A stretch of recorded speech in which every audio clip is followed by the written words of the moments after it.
नमस्कार दोस्तों, मैं रवि तोमर अपने YouTube channel Ravi Indore academy पे आपके वर्ग 3 के लिए सीटों का एक सेशन लेके आया हूं, जिसमें हम गणित के लगभग 400 से 500 प्रश्नों को सॉल्व करेंगे। और ये प्रश्न रिलेटेड होंगे जो पैटर्न चल रहा है अभी और जो प्राचीन पैटर्न था, यानी लगभग 2011 के समय का जो पैटर्न था, उन दोनों से ये रिलेटेड रहेगा ना। देखो, पहला प्रश्न दिया है आपको कि कौन सी संख्या को 7, 2 और 11 से विभाजित करने पर एक शेषफल प्राप्त होगा। तो देखो, आप समझना यहाँ पे कौन सी संख्या को 7, 2 और 11 से विभाजित करने पर एक शेषफल प्राप्त होगा। तो देखो, हम देखेंगे कि 7, 2 और 11, 7, 2, 11 से विभाजित करने पर शेषफल कितना बचना चाहिए, बोलो 1। तो हमें इन नंबर्स का बताओ क्या लेना पड़ेगा, एलसीएम। एलसीएम क्यों लेना पड़ेगा? क्योंकि 7, 2 और 11 से विभाजित होने वाली छोटी से छोटी संख्या निकालेंगे। तो 7 का, 2 का और 11 का एलसीएम बताओ कितना आएगा, 154। कैसे मुझे पता चला? क्योंकि भैया ये संख्याएं कैसी हैं, अभाज्य, और अभाज्य संख्याओं का गुणनफल ही उनका क्या होता है, एलसीएम। हमने इनका गुणा कर दिया तो हमें क्या मिला है, एलसीएम। अब शेषफल कितना बचना चाहिए, 1। तो हमने 1 जोड़ा तो 154 और 1 155, यानी वह नंबर कितना होगा, 155। पहला तरीका। दूसरे तरीके से आप क्या कर सकते हो, आप इन नंबर्स में डिवाइड दे सकते हो। काय का? जैसे पहला ऑप्शन है हमारा कितना, 154, है ना। और दूसरा ऑप्शन हमें दिया है, बताओ कितना दिया है, 154 है, 155 है। तो इन नंबर्स में हम क्या कर सकते हैं, डिवाइड दे के देख सकते हैं, 7 का, 2 का और 11। चलिए दूसरा प्रश्न देखते हैं। दूसरा प्रश्न दिया है हमें कि 2/3 के योजक व्युत्क्रम और गुणक व्युत्क्रम का उत्पाद बताओ। तो समझना आप लोग यहाँ पे, 2/3 का योजक व्युत्क्रम। योजक का मतलब क्या होता है, प्लस में, यानी अगर वैल्यू प्लस में है तो वो काय में कन्वर्ट हो जाएगी, माइनस में। और योजक व्युत्क्रम यानी -2/3, और गुणक व्युत्क्रम का मतलब क्या होता है, संख्या क्या हो जाएगी, पलट जाएगी। 2/3 का कितना हो जाएगा, 3/2। हमें इनका क्या बताना है, उत्पाद। उत्पाद चाहिए तो इनका क्या कर दो, गुणा। तो देखो, 3 से 3 खत्म, 2 से 2 खत्म, यानी कितना बचा, -1। ये हमारा क्या हो जाएगा, चलिए -1। चलिए तीसरे प्रश्न को देखो। तीसरे प्रश्न में आपको दिया है कि दो असहभाज्य संख्याएं, कैसी संख्याएं हैं, दो सह अभाज्य संख्याएं हैं, इनका एलसीएम बताओ कितना, 407। एचसीएफ पूछा है तो याद रखना, दो सह अभाज्य संख्याओं का एचसीएफ हमेशा कितना होता है, 1। क्लियर? अगले प्रश्न को देखो।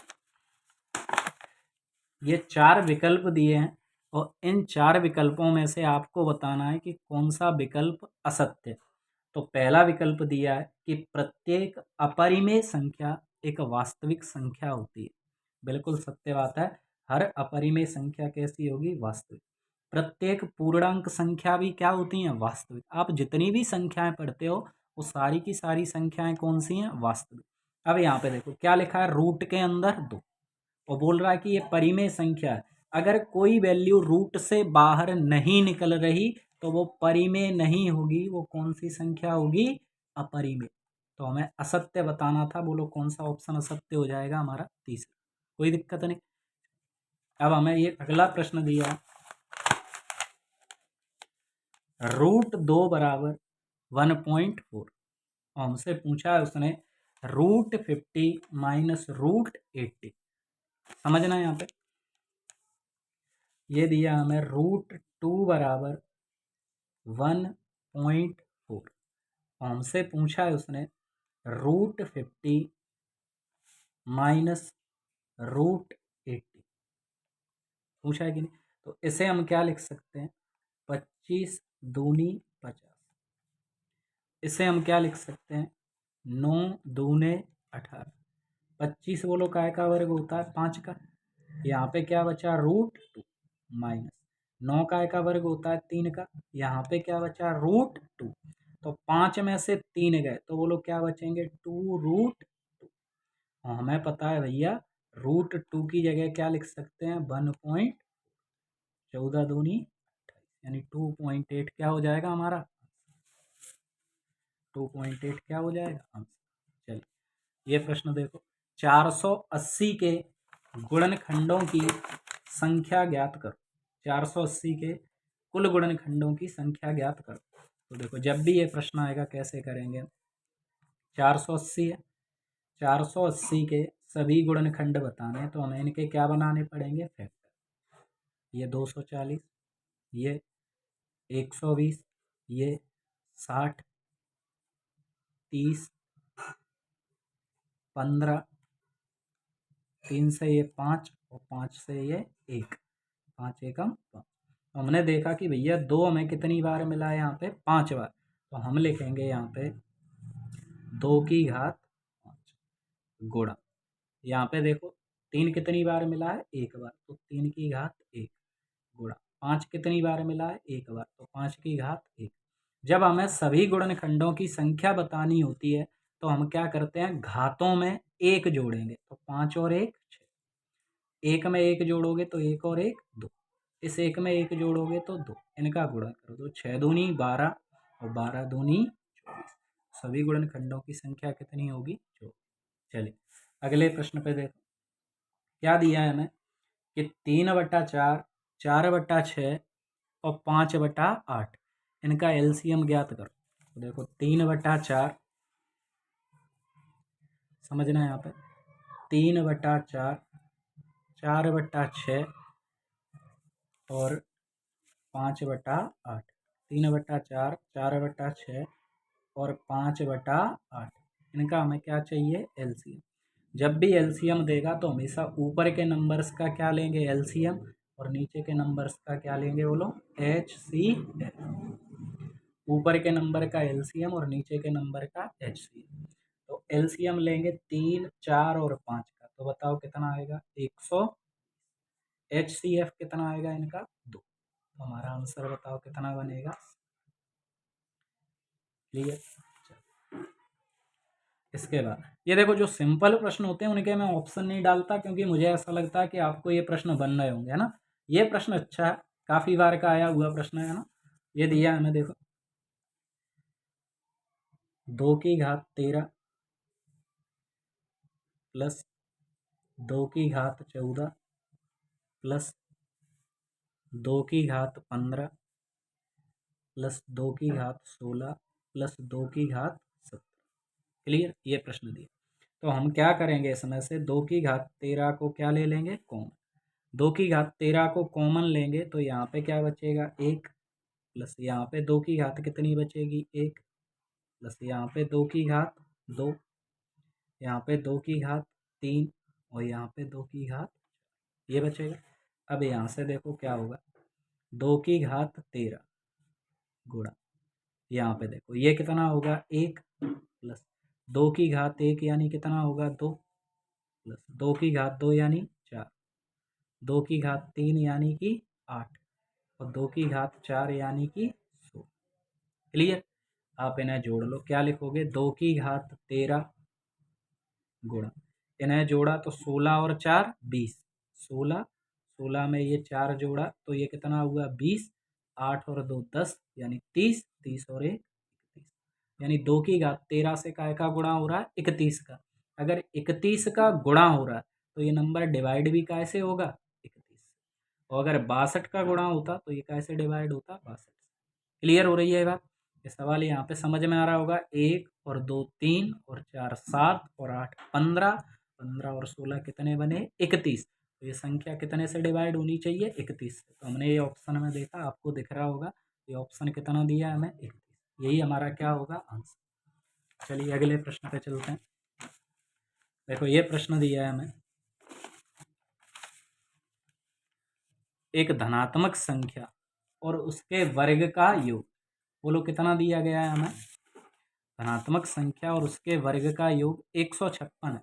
तो संख्या क्या है, आप इसे अगर ऑप्शन से करोगे तो ज़्यादा अच्छा रहेगा सवाल। जैसे पहला ऑप्शन दिया है हमें 12, तो हमने संख्या कितनी ली, 12, और इसके वर्ग का योग किया तो इसका वर्ग कितना होगा, बोलो 144, और इनका योग कर देंगे तो 12 में 144 जोड़ेंगे तो बताओ कितना हो जाएगा, 156। यही तो हमें चाहिए था। कि संख्या और उसके वर्ग का योग कितना होना चाहिए 156। तो पहला ही ऑप्शन कैसा हो जाएगा सर। बाकी का इसका मेथड ये है कि अगर हमने संख्या मानी x तो उसके वर्ग, तो वर्ग कितना होगा x²। इन्हें प्लस करेंगे तो बोल रहा है भैया वैल्यू कितनी मिलेगी 156। तो यहाँ से आप क्या कर सकते हैं x² प्लस x, ये इस साइड आएगी वैल्यू तो काय में जाएगी माइनस में। इसके बनाने पड़ेंगे फैक्टर, तो x² plus 13x minus 12x minus 100 equal में 0। x कॉमन लोगे तो x प्लस 13 माइनस 12 कॉमन लोगे तो x प्लस 13। तो यहाँ पे हमारी दो इक्वेशन बनी, क्या क्या बनी, एक तो बनी x प्लस 13, दूसरी बनी x माइनस 12। हमेशा प्लस वाली गलत होती है, x माइनस 12 बराबर 0 लोगे तो x की वैल्यू कितनी मिलेगी 12। बहुत बुरा तरीका है, आप इसे ऑप्शन से करोगे थोड़ा जल्दी हो जाएगा। इस सवाल का आंसर हमारा कितना हो जाएगा 12। क्लियर। ये प्रश्न थोड़ा बढ़िया प्रश्न है, लॉजिकल प्रश्न है कि 1/13 के दशमलव प्रसार में दोहराए गए अंकों की संख्या कितनी होगी। तो होगा क्या इस सवाल में 1/13 यानी 1/13 का दशमलव प्रसार करेंगे तो बोल रहा है कि भैया 13 का भाग आप काय में दोगे 1 में। क्लियर। तो बोल रहा है कि ऐसे कितने अंक होंगे कि भाई जब अंकों के बाद वो नंबर क्या होने लगे दोहराए जाने लगे, तो पॉइंट लगाओगे आप 0 बढ़ाओगे, भाग नहीं जाएगा, फिर 0 लगाया 0। 13 सत्ता 91, बोलो कितने बचे यहाँ पे 9। 13 सत्ते 91 9 बचे, फिर 0 लगाया 13 6 8, बोलो कितने बचे 12, फिर 0 लगाया 13 9 170, कितने बचे 3, फिर 0 लगाया 13 दूना 26, कितने बचे 4, फिर 0 लगाया 13 तिया 39। अब कितना बचा 1, और पहले भी कितना बचा था, यहाँ पे शुरुआत भी कितने से हुई थी 1 से। यानी हमारी ये समझ में आया कि हर 6 अंकों के बाद 1 2 3 4 5 6, हर 6 अंकों के बाद इसका दशमलव प्रसार क्या होने लगेगा रिपीट, यानी दोहराया जाने लगेगा। कितने अंकों के बाद 6 अंकों के बाद। तो आप इसका आंसर कितना टिक करोगे 6। कोई दिक्कत नहीं। चलिए अगले प्रश्न में देखो, निम्न में से अपरिमेय संख्या ज्ञात करो। अभी मैंने आपको बताया था कि जो संख्या रूट से बाहर नहीं आएगी वो संख्या बताओ कैसी होगी अपरिमेय। ये 22/7 अंश बटा हर अपरिमेय। 4 काय का वर्ग होता है 2 का, 11 से 99 को काटोगे 11 9 99, और 9 काय का वर्ग होता है 3 का। लेकिन क्या ये बाहर निकल पाएगा नहीं, तो इसलिए ये कौन सी संख्या होगी अपरिमेय। ये प्रश्न दिया है हमें 9/4 8/5 4/3 7/9, इसमें कौन सी भिन्न बतानी है हमें बड़ी। तो समझना इसे एक बार ध्यान से, ये आज ही कराऊंगा, इस टाइप का प्रश्न आगे नहीं होगा रिपीट, है ना, मतलब रिपीट होगा पर मैं नहीं कराऊंगा। 9/4 8/5 4/3 और 7/9, इनमें हमें कौन सी संख्या बतानी है बड़ी। बड़ी संख्या बतानी है, सिंपल सा मेथड है इनका, क्या कर दो क्रॉस मल्टीप्लाई। 5 9 45, 8 चौको 32, बोलो 45 बड़ा है कि 32 45। तो इस वैल्यू को हटा दो, हटा दे। अब इनका गुणा करो ऐसे 9 तिया 27, इधर गुणा करोगे तो 4 चौको 16, बोलो 27 बड़ा है कि 16। तो आप बोलोगे सर 27 बड़ा, तो इसे भी हटाओ। अब इनका गुणा करो 9/4 और 7/9, वही क्रॉस मल्टीप्लाई 9 9 81 और 4 7 28। तो बोलो 81 बड़ा है कि 28, तो आप बोलोगे 81, यानी सबसे बड़ी संख्या कितनी है 9/4। चलो ये हमारा क्या हो जाएगा। इस प्रश्न को देखो, एक कमरे के फर्श पर लगाई जा सकने वाली सबसे लंबे पोल की लंबाई 10 मीटर है और कमरे में रखे जा सकने वाले सबसे लंबे पोल की लंबाई 10√2 सेंटीमीटर है, मीटर है ना।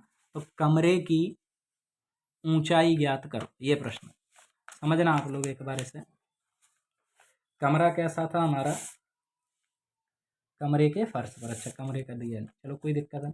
देखना आप यहाँ पे, समझना बात को। ये एक कमरा है, बोल रहा है कि कमरे की लंबाई कितनी है 10। लंबा ज़्यादा से ज़्यादा कितना लंबा रख सकते हैं हम 10। और बोल रहा है कि लंबाई उसकी 10 हो सकती है, लेकिन ज़्यादा से ज़्यादा लंबा हम कितना रख सकते हैं 10√2।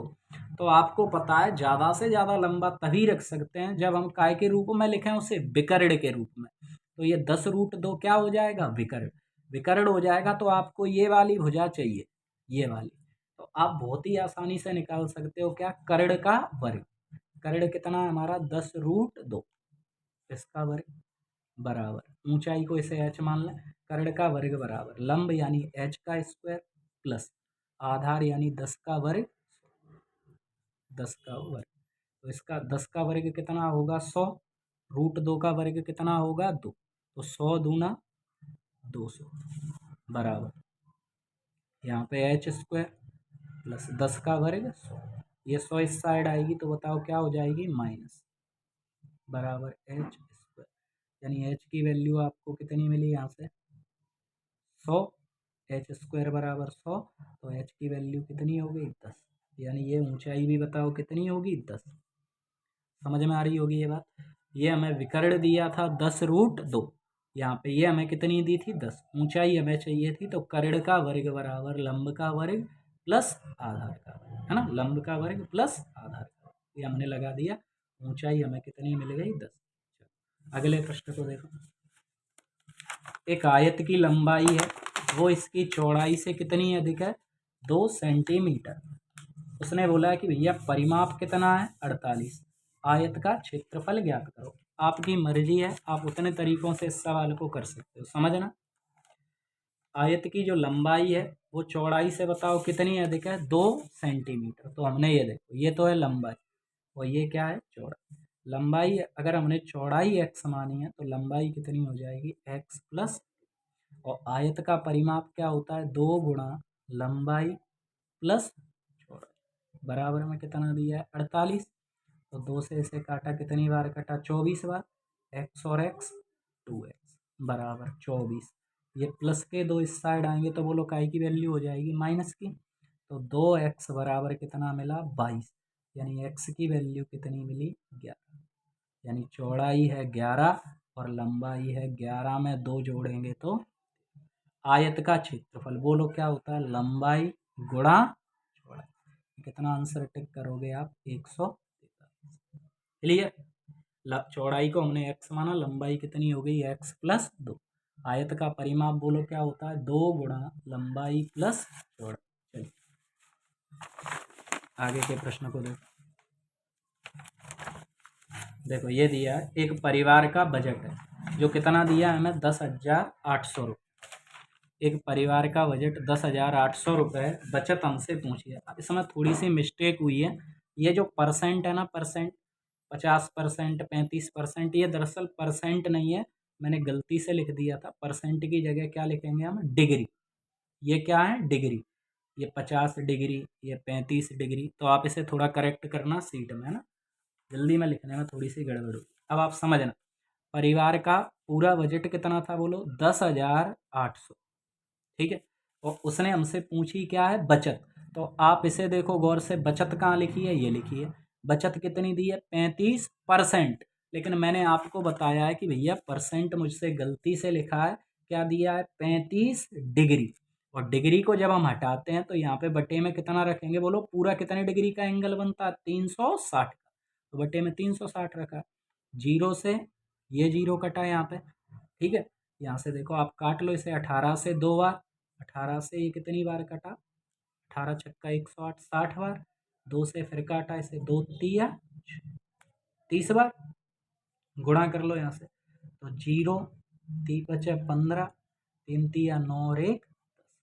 यानी हमें पता चला भैया उसकी बचत कितनी है 1050।